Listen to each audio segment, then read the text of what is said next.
Assemblyman, talk a little bit about the congressional race between State Senator Adriano Espaillat and longtime Congressman Charles Rangel. I mean, there's other candidates, but let's just focus on the State Senator and Congressman Rangel.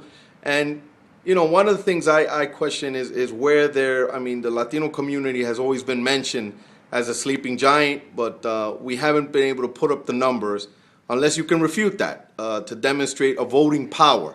Talk about where you see the votes coming from in a race between State Senator Espaillat, the Latino vote, and Congressman Charles Rangel.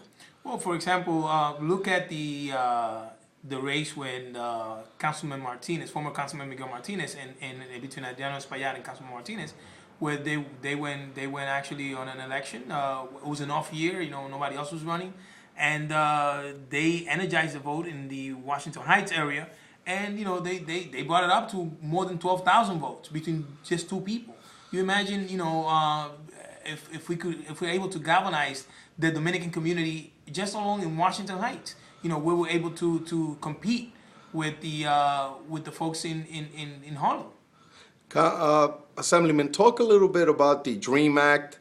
What happened with the legislation? There's also a myth out there that everyone's afraid of Governor Cuomo, that nobody wants to take him on because he's demonstrated an ability, quote unquote, to whip elected officials into line. I don't, pardon the expression, but no, just give me what do you think about the DREAM Act and what the future of it is? I support both legislations, you know, the DREAM Act and the DREAM Fund, just in principle alone. I'm an immigrant, you know, and I had the virtue of being brought to the United States by my parents, but you know, there's children that the same way come, you know, with their parents or because the parents have brought them to the United States, but you know, undocumented, unfortunately, and you know, and we've spent all this money throughout their lower education, a total maybe of about $144,000 throughout their whole education, and now, you know, comes time for college, and you know what we tell them, no, you can't go.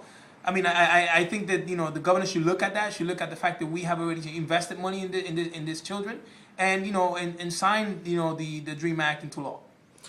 Assemblyman, talk a little bit about the budget. How do you feel about the budget? How does it again impact your community?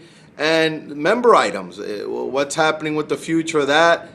You know, some of your colleagues have been very critical. Senator Ruben Diaz Sr. continues to basically question Governor Cuomo's motives. Talk a little bit about the budget and how you feel it impacts your community. Well, member items is definitely, you know, the lifeblood of our community. Imagine, I'm a new assembly member. This is my third year in Albany, and I have yet to brought, you know, most needed, you know, relief or resources to our dying non-profit organizations in our community. Imagine, you know, we have baseball league, basketball leagues that with $5,000, they would take 10, 20 kids or more out of the streets, you know, because they'll give them an alternative, something to do. And I can't even do that anymore because we don't have the resources. Yes, we have money, and the money is being allocated to other things, but you know, I guess our communities, as always, is never as important, you know, and therefore, you know, we don't lose anything by not allocating the money to put in the organizations that really need it. I think that Governor Cuomo should look at you know, at the situation, particularly with the seniors. When it comes to the seniors in this budget, you know, EPIC last year was cut completely. It was defunded last year. This year they tried to confuse people and tell them that yes, you know, EPIC is being funded again. No, it's actually going to start in January of 2014.